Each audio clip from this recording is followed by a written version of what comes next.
undoing what he did before. The only good things Trump ever does is undoing what he did before. Because Biden had already done that.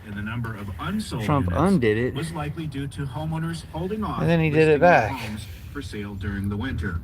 The NAR says the median home price in the U.S. is at just under $410,000. Scott Newman, NPR News, Washington. A lack of snow is causing problems for ski resorts in the western U.S. States from Oregon to Colorado are recording temperatures far above normal. 70 degrees today. Mountainous areas that would normally get snow have been getting rain instead. This is NPR News. As a result of climate change. State lawmakers across the the U.S. result are of debating Trump and whether to Putin and adopt oil new companies. federal tax breaks for tips and overtime. The Trump administration is urging them to. States embracing the cuts could give savings to taxpayers, but their budgets may be strained. In some states, the tax breaks automatically apply unless legislatures opt out. Heart attacks rose in Los Angeles after the wildfires last January, according to a new study. NPR's Alejandra Barunda reports. Over the 3 months following the fires, the emergency room at Cedars-Sinai Hospital in Los Angeles saw lots of patients in the city's most affected areas. Now, researchers like cardiologist Joseph Ebinger have dug into that data to understand the fire's impact on Angelina's health. They didn't see any change in the total number of visits, but they saw big shifts in the health problems people showed up with. Some were expected, like a jump in lung issues. Others were more surprising, like a 46% increase in the rate of people presenting for heart attacks during that time period. They also saw huge increases in abnormal blood tests. Ebinger says that could be a sign of overall stress on people's bodies from the particularly toxic smoke and ash produced by the fires, which burn through toxic materials like home insulation, cars, and batteries. Alejandra Barunda, NPR News. Tourists visiting the Trevi Fountain in Rome will have to pay more than just the legendary coin toss over the shoulder. The city is imposing a €2 fee for tourists to get close to the fountain made famous by Fellini's La Dolce Vita. The view for those admiring the late Baroque masterpiece from the piazza remains free. Nice to see you. NPR News from Washington. I was just listening to the news. Support for NPR comes from NPR stations. Other contributors. They're still talking about Trump descheduling marijuana, which is a good thing he did, but he just undid what he did bad before. Because Biden had already done that. Trump is just redoing it after he undid it and then taking credit for it.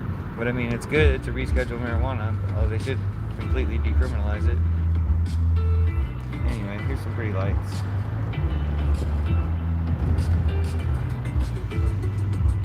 So, how are you doing? You have a good day? Mine was busy. But it's almost over. A few more hours. This is Fresh Air. I'm David Beancourt. John le Carre wrote spy novels that transcended the genre. Philip Roth called le Carre's 1986 novel, A Perfect Spy, the best English novel since the war. The author's most beloved character was George Smiley, the physically unassuming but brilliant British spy master. He was the protagonist of many Le Carre novels, including Tinker Tailor Soldier Spy and Smiley's People, both of which were adapted into hit TV miniseries starring Alec Guinness as George Smiley. Le Carre, whose real name was David Cornwell, died in 2020, but George Smiley returned last year in the novel called Carla's Choice. It was written by Cornwell's son, Nick, who goes by his own pen name, Nick Harkaway. Harkaway spoke to Fresh Air's Sam Brigger last year. Here's Sam. Carla's Choice takes place in 1963 between le Carre's novels The Spy Who Came In From the Cold and Tinker Tailor Soldier Spy. Smiley has retired from the circus, the nickname for the British Overseas Intelligence Agency, after an agent from the lover was killed in East Berlin, their lives sacrificed for the success of the mission, a decision Smiley initially agreed to but has come to regret. But Smiley is called back into service by his boss, known as Control, to conduct one simple interview. However, that leads to much more than he bargained for. The story also serves as the origin story of Smiley's nemesis in the KGB, known only as Carla.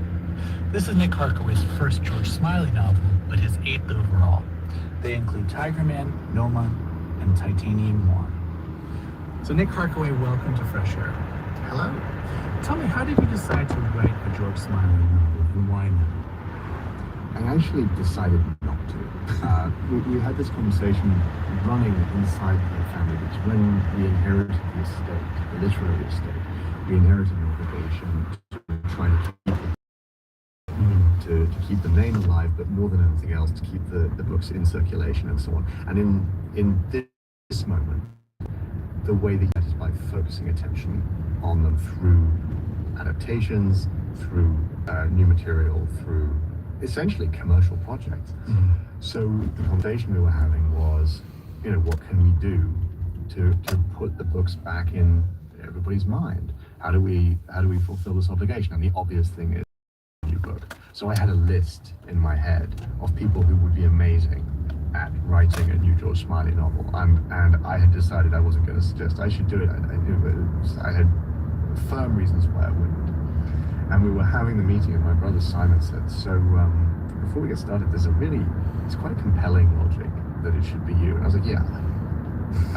And he said, no, but I mean, I'm asking you, will you do it?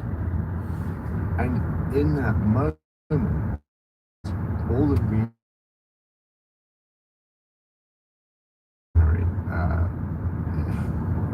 piece of 20th century literary history, it's this, it's that.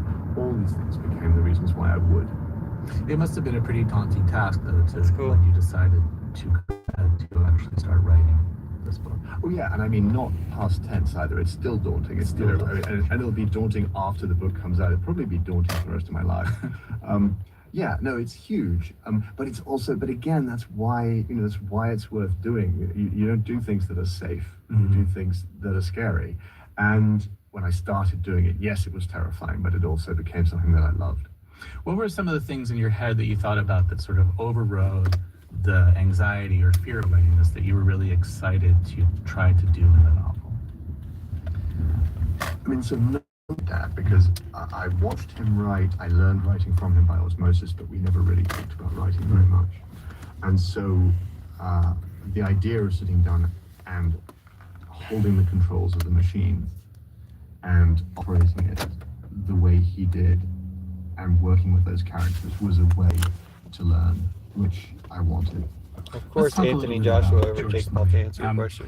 He's physically Like Jake unremarkable. He's this pudgy, middle-aged guy who you'd likely forget if you saw him in a crowd, and that's in part intentional.